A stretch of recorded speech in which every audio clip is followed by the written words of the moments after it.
I'm Stan Adams from the Wikimedia Foundation, which is the nonprofit that supports Wikipedia and other free knowledge projects. I'm here with my friend Lila Bailey from the Internet Archive to talk to you about bots and the open web.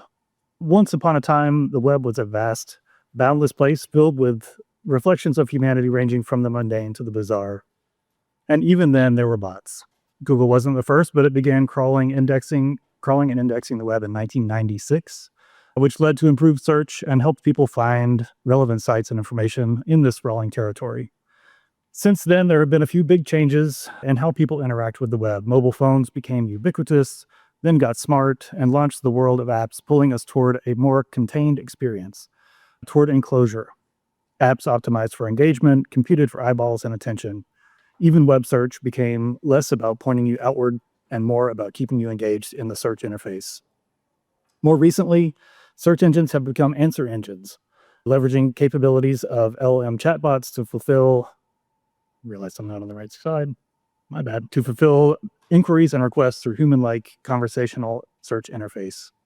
But changes to user interfaces and their subsequent effects on both user behavior and business models are only part of the transition to a more enclosed web. The legions of bots that now scour the web for content to train and operate chatbots also generate harmful externalities for basically everyone else on the web.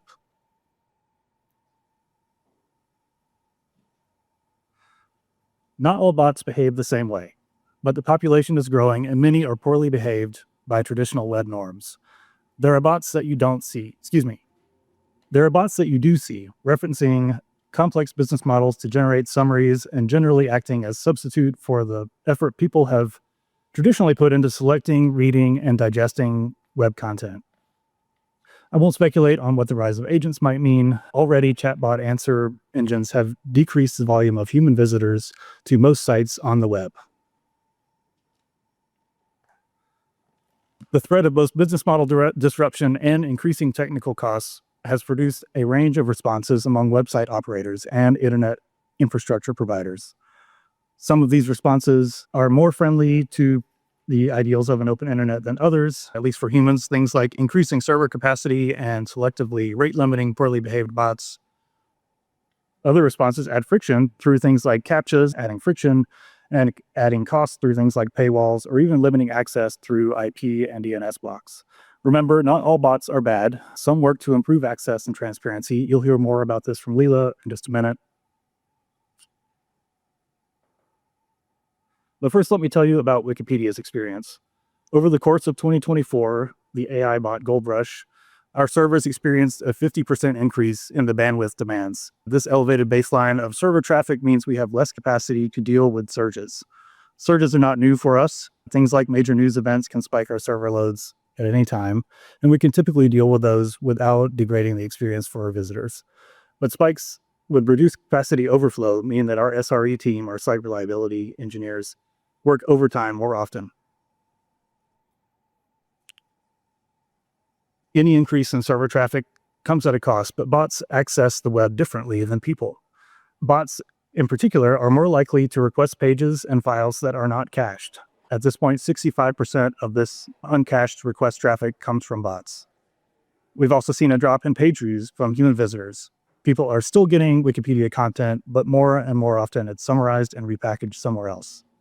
Finally, the rise in residential proxy networks makes it harder to distinguish between humans and bots, adding complexity to responses to keep the web open for humans. So this is a snapshot of Wikipedia's experience with bots. Lila, tell us how it's going with the Internet Archive.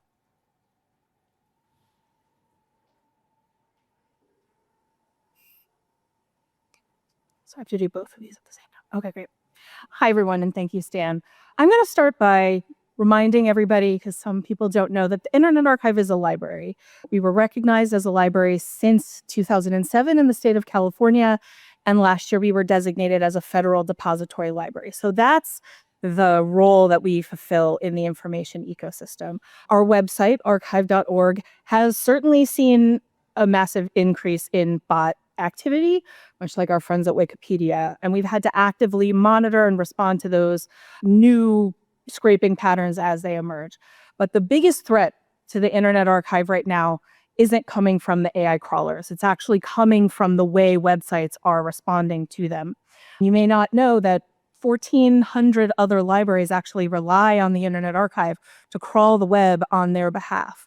And a lot of those crawls make up huge swaths of what's available in the Wayback Machine. Unfortunately, our crawlers are being blocked with much more frequency, often as a result of overly aggressive measures taken that are directed at the AI crawlers. Even more disturbing in my mind is the issue raised by some very large and important websites deciding to do deals with AI companies, and as a result of that, deciding they need to lock their content down and demand that be removed from the Wayback Machine. The Internet Archive, like Wikipedia, is deeply embedded in the information ecosystem, both online and off.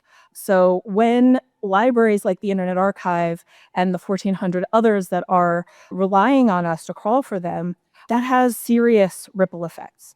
The public loses access to history, journalists lose access to tools for accountability, researchers, policymakers, and lawyers lose evidence. The web becomes more fragile and more fragmented, and history becomes easier to rewrite. As just one example of the kind of collateral damage I'm talking about, over the last decade, the Internet Archive has repaired over 20 million broken links across Wikipedia sites. Those kicking off 404 errors now will be redirected to an archived version in the Wayback Machine. If, for example, the New York Times were pulled from the Wayback Machine, over 400,000 links would be broken again, and they also wouldn't be in the Wayback Machine. Generative AI has been deeply disruptive. It's harder to know what's true. So it's all the more important that the public is able to access, verify, and cite to reliable information. Instead, what's happening is a lot of the reliable sources are going behind paywalls and locking themselves down, and we're building a web where the truth is paywalled, but the lies are free. And that is not the web we want. So there's been a lot of rightful scrutiny on the behavior of AI developers and the bots that they've deployed. But if we truly care about preserving the open web and our ability to access and refer to our digital past, we also have to look at the reactive measures that are quickly enclosing the open web. All of us bear responsibility for maintaining the openness that we've spent the last 30 years building and benefiting from. AI companies absolutely need to do better by deploying well-behaved bots and learning to reciprocate to the open communities that they've benefited from. But web hosts and publishers also need to be held accountable when their behavior causes collateral damage to the open web. It's in the public's interest to make sure that the web remains open and accessible to friendly bots and crawlers, despite the increasingly aggressive behavior of other bots. But I'll hand it back to Stan for some hopefully good news. And this is the last slide, so we'll be over in just a minute. At Wikimedia, we're trying to remain true to our goal of providing free access to the sum of all human knowledge to everyone. We need our site and the web to remain open to do that. But we don't think our donors should subsidize extremely well-sourced AI companies to do that.